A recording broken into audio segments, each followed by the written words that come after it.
Okay. You rolling up there? All right. I was pretty accurate in post game.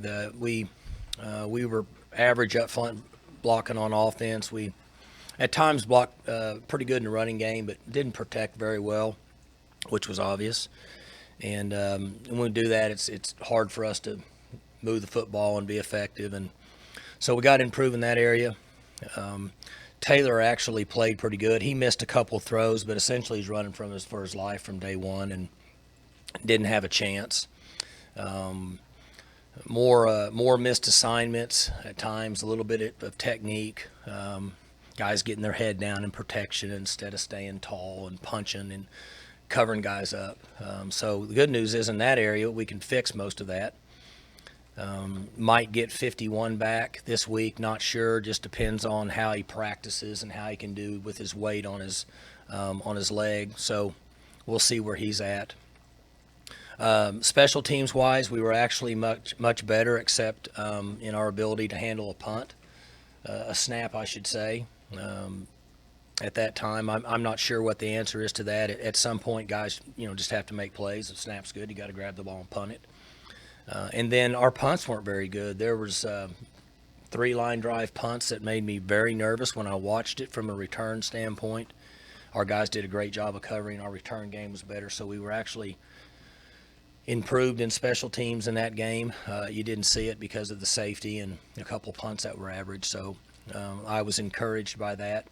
And then defensively, we've got to do a better job of giving up big plays. Our safeties have got to do a better job of not letting their eyes get in the backfield, and we continue to work that. And we talk to them. I know they're young, 24 to 31 and 28 basically are guys that hadn't played a lot, and we got to continue to improve. They've got to have their eyes in the right spot and not get caught looking in the backfield.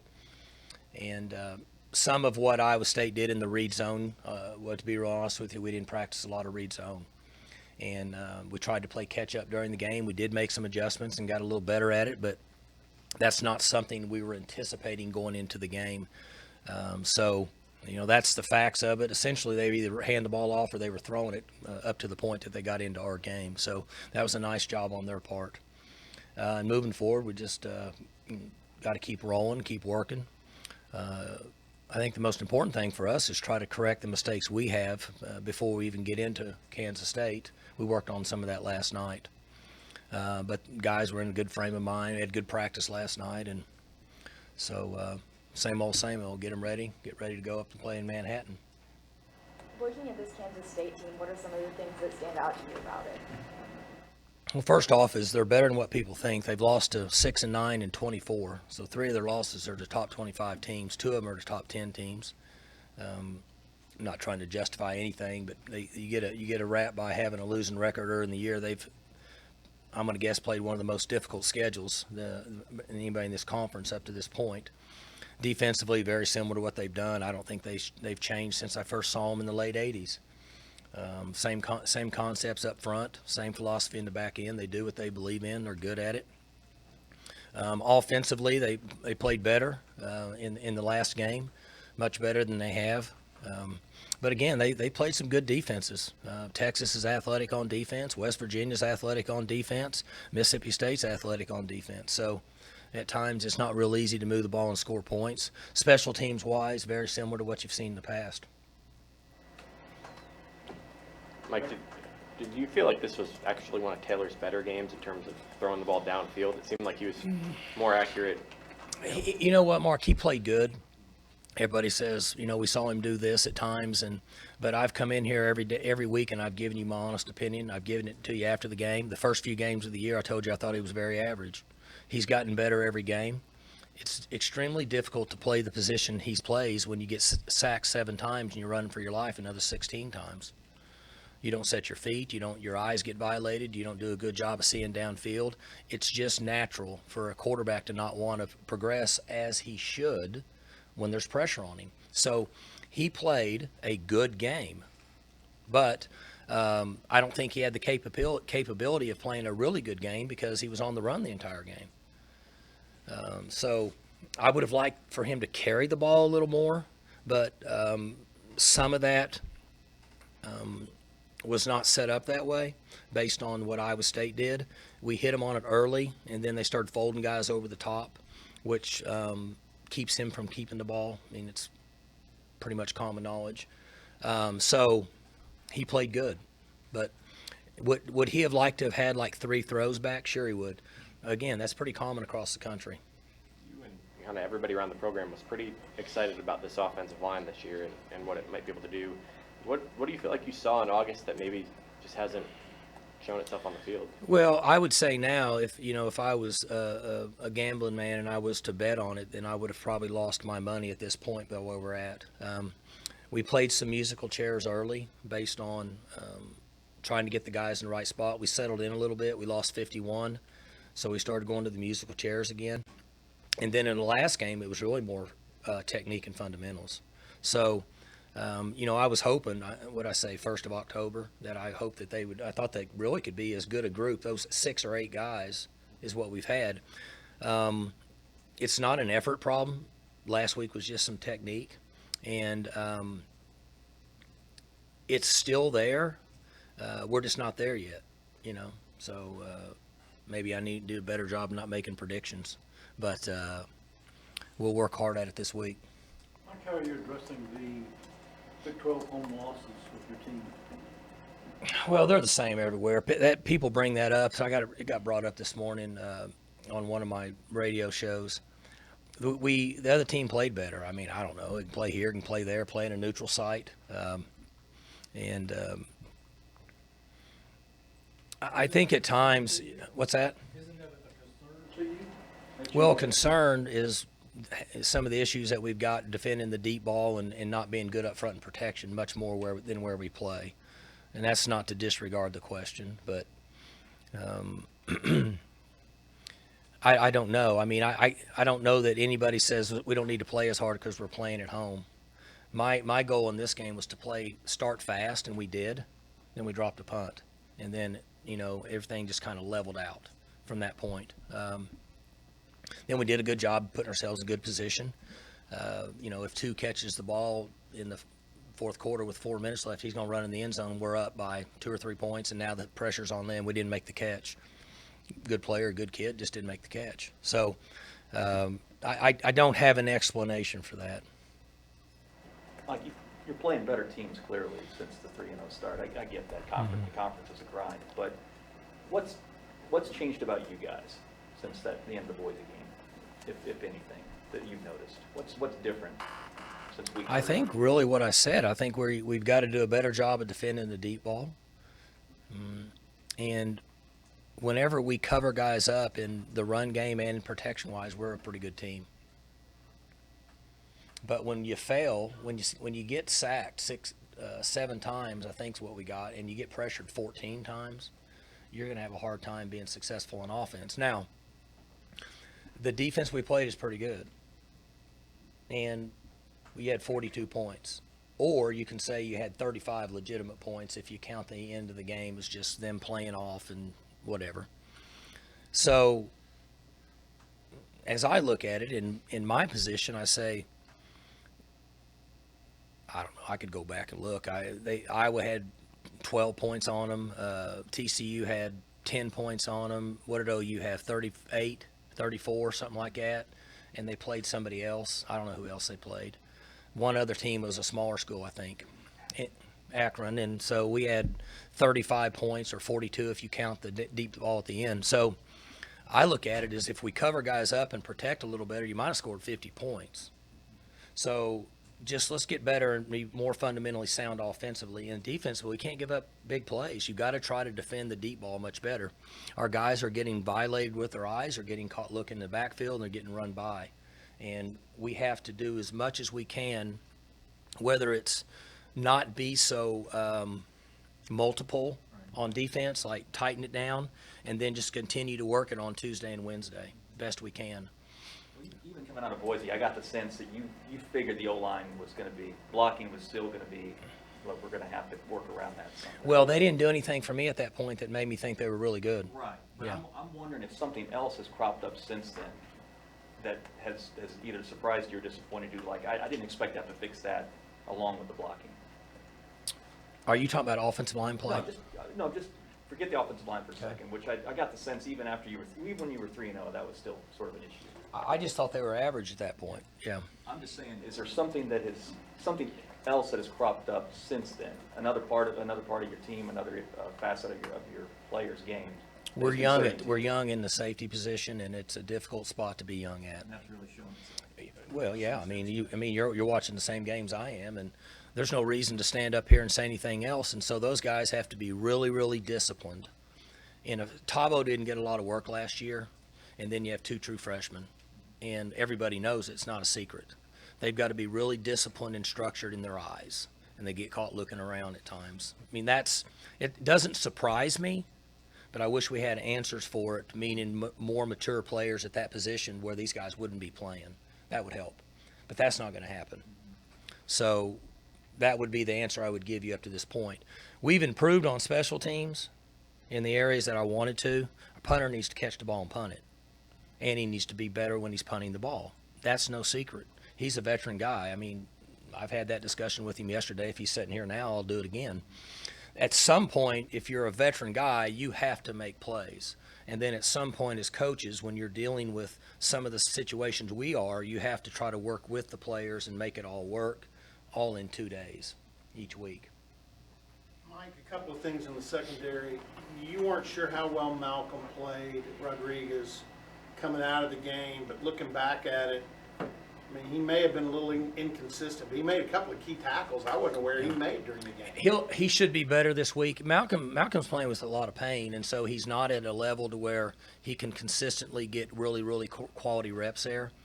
He had a pretty significant injury that carries an enormous may be an exaggeration, but I would say very painful part to play in a game. And he ran a little better last night, and he's a guy that I think you'll see get considerably better over the next 3 or 4 days. The other thing was, too, you mentioned the deep balls, and there were some over the middle that the safeties were misaligned or got out of position, but there was one in the end zone, your corner's right on it, and he just, it's an age-old problem, but that technique by a corner to know when to play the ball and when to play the receiver. Well, in that position, he's in the right spot. He's got to play the ball. He's got to have a biological clock going off in his brain. And at some point, if the play's still going on, you might need to get a feel for him and look for the ball. It's no different than a quarterback that's sitting in the pocket. After about 3.2 seconds, if something's not going on, you better start getting a feel because it's going to start to collapse pretty soon unless it's a 3-man pressure. There's just a biological clock. And at that particular point, he should have been able to make that play. He was in position. He needs to make that play. With those 7 sacks, is that in your eyes strictly on the O-line, or those slow developing play calls that Taylor hold the ball too long sometimes? What reasons are there for that? Up front. Yeah. Most of them, you go back and look, I mean, they weren't even, it was quick. So. From a run standpoint, are your guys up front right now a better zone team than anything, or do you still like the loads and the? They've improved in the last 2 weeks in running football, covering guys up better, getting a little movement. So they've improved in that area. And a week ago, we were good in pass protection. We had some technique flaws, as I've said now for the 3rd time. We got our hands and our head down, and we're in position. I mean, I've got Mark. Mark's right here. All I got to do is punch and sit. And the worst thing you can do is run over me, and I at least give him another 1.5 seconds. But you're here, and you do this, and he swims and comes over the top, and now he's in less than a 0.5 second. He's back in the quarterback's eyes, and now he's out of the pocket. I mean, I'm not trying to make it, really simple, but it really comes down to that. On 3 of the 7 times, that's what it came down to. But from a run standpoint, if you have to get a couple of yards, are you more inclined to go to a zone, or are you? I mean, it depends on what now you're getting into a whole other world. You have 3 down, you got 4 down, you have a tight bear defense, you got a wide. It's pretty complicated from that point moving forward. But I would say that if we were a 4 on run blocking 3 weeks ago, we're up to a 6.5 probably now in run blocking. So need to improve a little bit more in protection. And, it's interesting. I don't know. I wish if I had all the answers, we wouldn't have have done it last week, but we were pretty decent in pass protection at Kansas that had some pretty good defensive linemen. At least in the NFL standpoint, that's in their thought process. Mike, have you or are you tempted to change practice and be more physical, do more things, work into Thursday? I mean, is it a work thing that your kids need, or?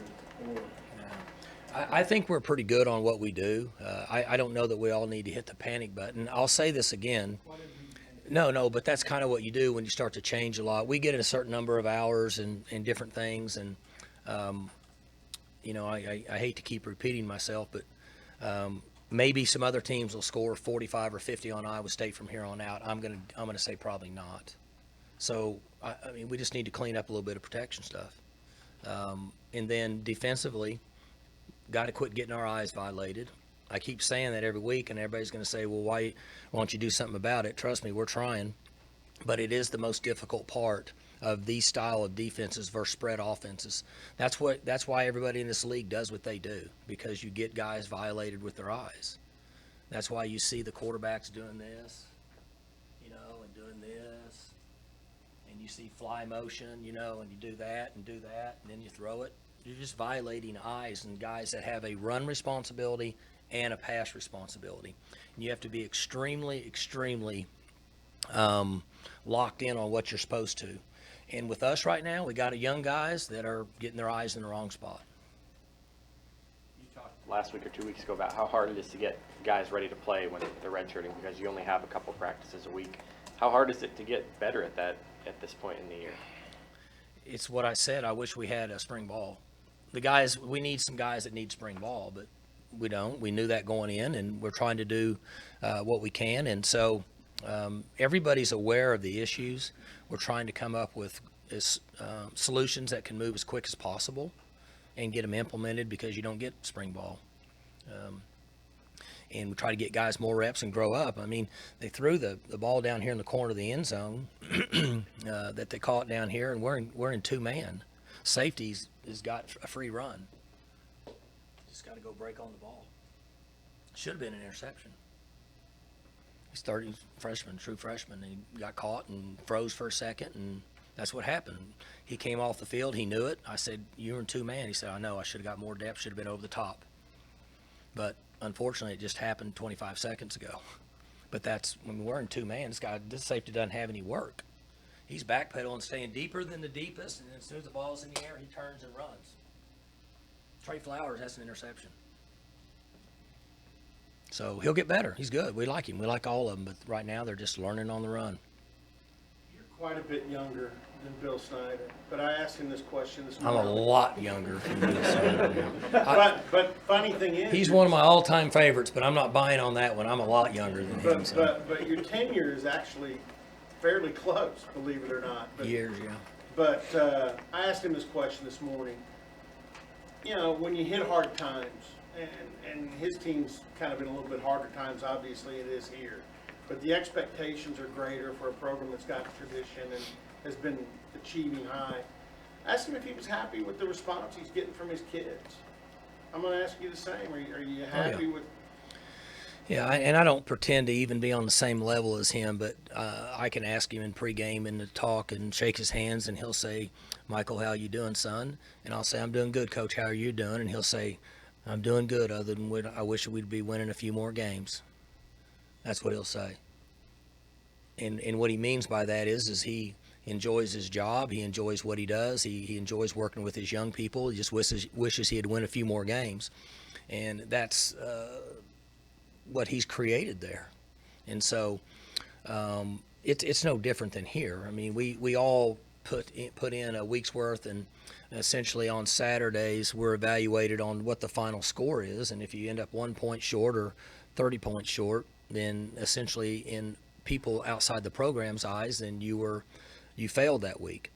And fortunately, I've been in the game a long time, and I know how to look at it differently, and I'm going to guess for him he does it the same way. Our guys are responding good, even when they make mistakes, and so that's what we do. If they were all first-round picks and they were all 4-point students, they wouldn't need coaches. Everybody just go play, and it wouldn't be an issue. So You get them, you coach them, you keep going, and it's good life lessons for them. You don't have a lot of time to rally or feel sorry for yourself. You just got to keep rolling. You know, we had recruits in this weekend. Game's over. I had to go and do the recruiting. Then went to dinner Saturday night till 10:30 doing recruiting. Then had breakfast brunch at my house Sunday morning at 9:45 until noon recruiting. Can't just send them home. You know, it is what it is. So that's kind of the way life is. You mentioned post-game about about special teams, especially in the kick return game. You guys returned Schubert returned almost every kick that was available to him last two quarters. Earlier in the season, he may have fair caught it. You kind of just made it sell over your head. Is that something that we may see more moving forward, is trying to find that big The play? balls were lower, not as much hang time in the last game, or no, the Tech game. You know, I'd mentioned you guys, we didn't do a good job of determining that there was a lot of air under those balls, and so when we were waiting on it and catching it, that they were too far down the field. These kicks that we had in this last game were more beneficial for us to return. So to answer your question, we have to make a good decision based on that, because you get the 25 for free. So the ball needs to be somewhat shorter or doesn't have as much hang time in order to try to facilitate a return. Do you think there's almost more kind of weighing risk and reward? Maybe trying to let him return any kick and maybe taking 5 yards less if he does get tackled? Possibly break for the big I'm gain. not understanding. Like, is it worth taking a risk of possibly breaking a bigger gain if you don't fair catch him or don't let him go to the end zone than having the occasional starting So 5-10 yards? you're saying it just fair catch them all, or are you willing to take the risk that you might get it on the 20, but he might break one? Is that what you're asking me? Yeah, the second. He's a fast guy. He's going to come out of there. It won't be long. When he does, it'll be worth it. So you could take some. You might take one on the 18. If he makes a good decision, we shouldn't take it in less than a 20. If he makes a good decision. And he's learning on the run too. He's never played. So he's learning. We're coaching him, teaching him. He was better in the last couple weeks. He did a fair catch or two, I think at Kansas and maybe one here. So he's learning. But he's worth the risk, because if we get a crease with him, he's so fast, it should work out good for us. And that's good news for the next few years. So, yes, if it's the right kick, we're willing to take the risk. He openly talks about, he's dogged and determined to break one. I know he is, but he's got to do what he's told to do. I mean, he wants to take every one of them, but some of them aren't that way. I mean, it's part of the game. The guys that are blocking for him, that are running down the field, and the cover teams inside the 10, 20-yard line, and they're trying to play catch up, it's not good for us. So he was much better the last 2 weeks, and I know he wants to return him, and I appreciate him wanting to do it, and I want him to, but not on those kind of kicks. Chances are against you. Like, this has been a relatively high-scoring series over the last 7 years. Mm-hmm. Some of that because what Kansas State does offensively has been so different, or appears to be so different than most of the teams in the conference. Well, I think you're going to see what we just saw last Saturday. I think they're built for that. They've got the guy that can do it, in my opinion, and they're watching the tape. They're smart coaches. I think that our defense is going to get a big dose of what they saw Saturday. Now, over the years, we've got into some track meets with them, but we've been in track meets with everybody basically over the last 3 or 4 years. So, for the most part. But I think we're going to see just what we saw Saturday. Your games with Kansas State the last 3 years especially have been similar to Iowa State in that you've had to come back in the fourth quarter. Is there anything to that? Why you guys tend to fall behind? Well, we did better in this game. We started out hot. Everybody's fired up. And you know, talent-wise, across the board, you know, you really play 30 guys a game. Most teams do. You have your 22, and defense will play 6 or 8 guys, and then you'll have your special teams guys. 30 to 32 guys is what you play. So maybe our talent level in their schools and the way we play is probably pretty similar. I mean, when you talk about just the pool, this 32 or 35 versus this 32 or 35, that's probably why it ends up being like that. What kind of value has Joe Bob Clemens provided to your program? Well, he's been good. Joe Bob is, you know, obviously very knowledgeable and understands defense, knows enough to be a coordinator, in my opinion. He's a good recruiter, he's a good personality, he's a loyal guy, loves OSU, and, you know, he's still got a Wildcat tattoo on his shoulder, but other than that, we can't blame him for that after the history he's had there, but he's been a loyal guy for Oklahoma State. When it came into this year, big question is quarterback, replacing Mason. Turns out Taylor played pretty good, especially down the stretch. Is that frustrating to know that big question mark you sort of have solved, but then these other issues crop up and Yeah. keeping you from having the season you want to have? Well, it's the three phases again. We've been undisciplined on special teams. That's been disappointing for me. We've done better the last 2 weeks. Offensively, we haven't been as good up front as what I predicted, obviously. And the quarterback's he's played about like I thought he would. He gets better every week. But for the outside, it was a question mark, and he's somewhat answered that. He has room for improvement, too. I mean, he made some mistakes in the game, but not really any more than Mason made in games also. And then defensively, I was hoping that we wasn't going to have so much youth at that position that we're having it at. And so I'm not discouraged by it. I wish I could fix it really quick. And the thing that keeps me from being discouraged is the young men that are making the mistakes are busting their tail, and they're good kids and they're trying hard, so I can live with it. But those are the areas that I had concerns about, and the quarterback kind of answered his own question. He's been a good player for us. He's been a tough guy. He's run the ball well. He's taken a lot of hits. I was worried Saturday in the number of hits he was taking. It really concerned me. Hopefully we can clean that up. Mike, which of your other quarterbacks here does Taylor most remind you of?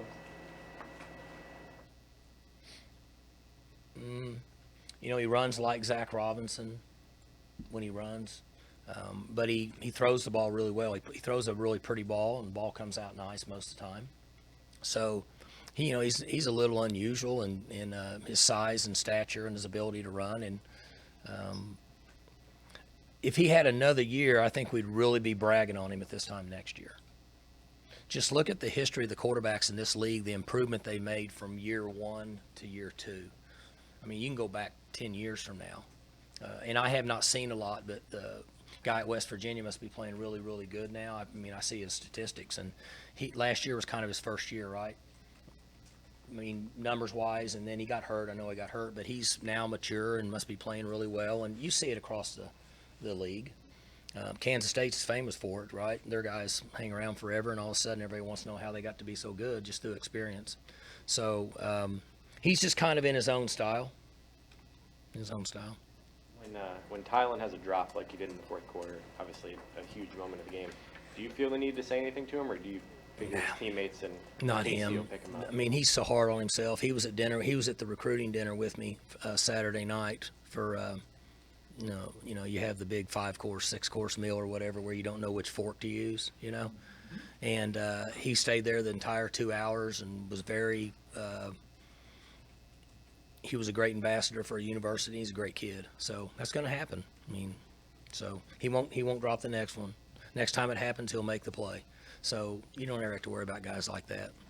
JD's carries have kind of been down these past few games. Is that just more so a product of getting Justice the ball more, or what kind of? Yeah, I think that we need to get them in more. I would say that without having the conversation, what happens with coaches is, and JD and Chuba are guys that are good players, but right now Justice, in my opinion, is a great player, and so it's hard to say, okay, I'm going to take LeBron out of the game and put another guy in and want the same results. It's different when LeBron's in the game. Justice doesn't play basketball, but you get the picture. And so I think that's probably what happens. But we got a lot of confidence in 30 and 27, and we need to probably make sure that happens some to help keep him fresh, and they bring a little different approach to the game. You spoke of the discipline and the special teams. Is that even more concerning this week because of the opponent? You always talk about the hidden yardage when it comes to Bill Snyder. Yeah, it's penalties and special team yards is where they catch you, and Iowa State does the same thing. Iowa State's good in penalty yards. They're good in special teams yards. And so we let them return one on us last year. And when we sky kicked one, and we were in good position. We had a guy right there, so it was drawn up. He just didn't make the play, and then the kid took off. Kid could really roll. I think it was number 2 last year. But anyway, you have to be really disciplined in combating their special teams, almost like defending option football. I mean, everybody better be in the right spot, and everybody needs to be playing full speed and not lagging behind, and make sure that we're covering all of our bases. Don't want to belabor it, but did you get an explanation from the guys that were guilty on the first down illegal procedures? Because get behind the chains like that, You're talking about for us? yeah, because you wondered whether. We haven't had that issue in years, and so I don't have any idea why. And it wasn't rookie players.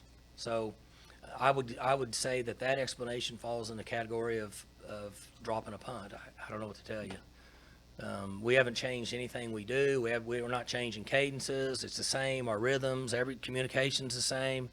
Practice the same.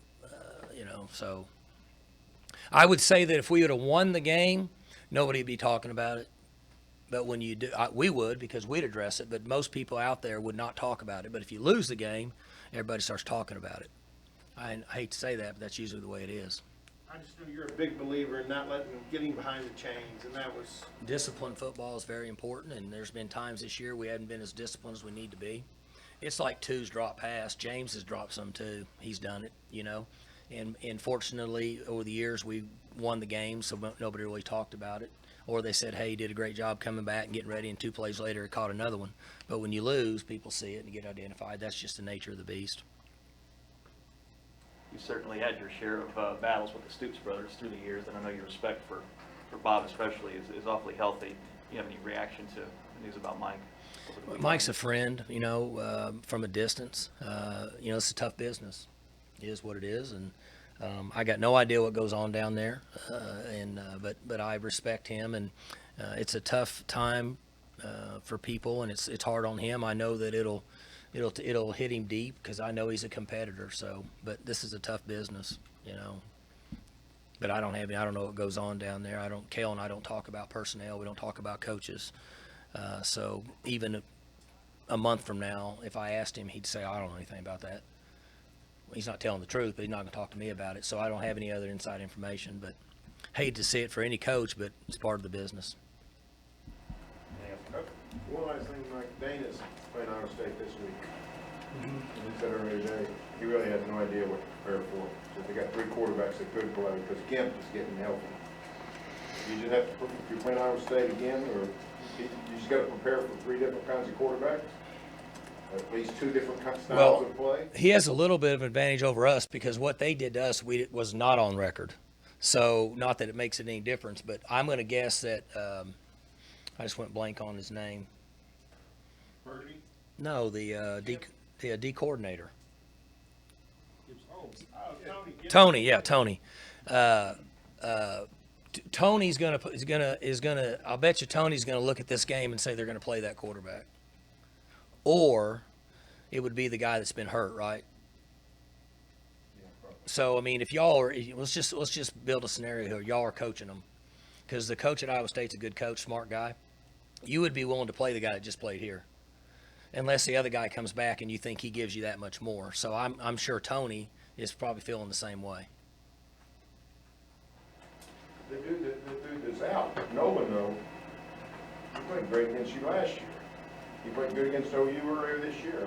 I know. Looks like. And there's some truth to that. I'm just saying, if somebody asked me, I would be willing to bet that's probably what Tony's what he would think. And ain't no telling what Dana will say. Which, you know what I'm saying? Here's a big what if, okay? I know you're not real crazy about him, but at any point during that game Saturday where you're watching them throw a freshman out there that's a dual threat guy, and you got a freshman over on your sideline, not that you think about putting him in, but do you think, I wonder if our guy's going to go out and crank like that right out, when he first gets his opportunity? Because Spencer Sanders seems to be a pretty together guy, but did that ever cross your mind? No. I mean, honestly, I had so much going on with all the other stuff that we had, issues we were trying to fix, that didn't cross my mind. But he's practicing good. He's doing well. I'm not a big fan of playing freshman quarterbacks because I think they're prone to injury, and that scares me. Maybe I'm a little soft in that area, but I think when you're young and you get out there and you play in this conference long enough, there's a good chance you're going to get hurt. Maybe not, but so hopefully we can continue on. Like I said, I was worried about Corndog in this game with all the hits he was taking and jumping on him from behind and things like that. It made me a little nervous just watching him, and he's a full-grown man, 230 pounds. So a little concerning at times, but hopefully we'll be better. We're working on it, that's for sure. There's not a practice that goes by and a meeting that goes by I know this much. Everything that is being coached And that's my job, is to make sure it's being coached and addressed issues. I think sometimes coaches forget to address the issues we just had before we go to the next game. So it's important for us to address the issues and mistakes we had, fix those first if possible, work toward that before you even get to the next one.